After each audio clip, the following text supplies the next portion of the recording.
To open my dream arc ritual, I went on a walk into the woods. It was time to share a bittersweet goodbye to the land I had come to call my home in the Pacific Northwest, the mossy trees and the mystical waterfalls of the Columbia. I was saying goodbye to my community of 12 years to begin a new adventure with my beloved wife many, many miles away. I did not know who I would become, but I knew that part of who I was would die here in these woods. I asked for a sign from my guardian, and was kissed by a butterfly ever so sweetly. I watched it dance in front of me for a bit as I let this being into my heart. When I came home, I read from the codex to discover that this was the guardian of death and decay, speaking directly to my experience of transition in this world and the inevitable rebirth on the other side. I realized that over the past few years, I was in my caterpillar form.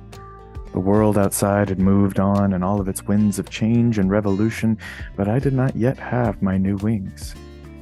And now, as the time for transformation was beckoning me, I gathered all of the energy I could from my current home. I did not know what was on the other side of this mystery, but my cells were guiding me to this inevitable change. When it was time, I wrapped all of my life into a chrysalis.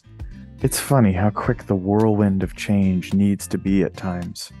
Months of preparation and slow, tender goodbyes turned into a race to the finish line. The whirling dervish no longer had a choice about the transformation at hand. The moving truck had arrived, the boxes were packed, and it was time to leave the home I had built for over a decade of my life. Treasured memories, friends and family, and the whole life I had known up to this point. After this flurry of movement creating this chrysalis, there is then a dissolution, a letting go, a becoming something less in order to be reborn as something more. Grief and praise, pleasure and pain, excitement and terror all melt inside the chrysalis of what is yet to be, and a golden shimmer begins to form just before the butterfly emerges. We arrived and unpacked our giant metal chrysalis into our new home.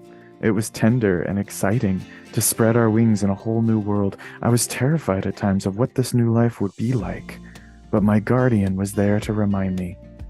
This home, which I had bought without ever setting foot on the land, welcomed me in with a giant 20-year-old butterfly bush right outside my office window. Butterflies day in and day out rushed around me. Monarchs and swallowtails dancing in the sunlight. Every day while I worked, I had my guardians beside me. We call our home now the Butterfly Bonanza, and my guardians flirt with me anytime I sink into the doubt of decay. They laugh with me and dance with me, reminding me of their beauty. Though one life has ended, there is a golden thread connecting the past to the future. May my travels through this new body be a pollination of purpose and prosperity for all. Thank you, butterfly, for teaching me to dissolve into the beauty of what I am becoming.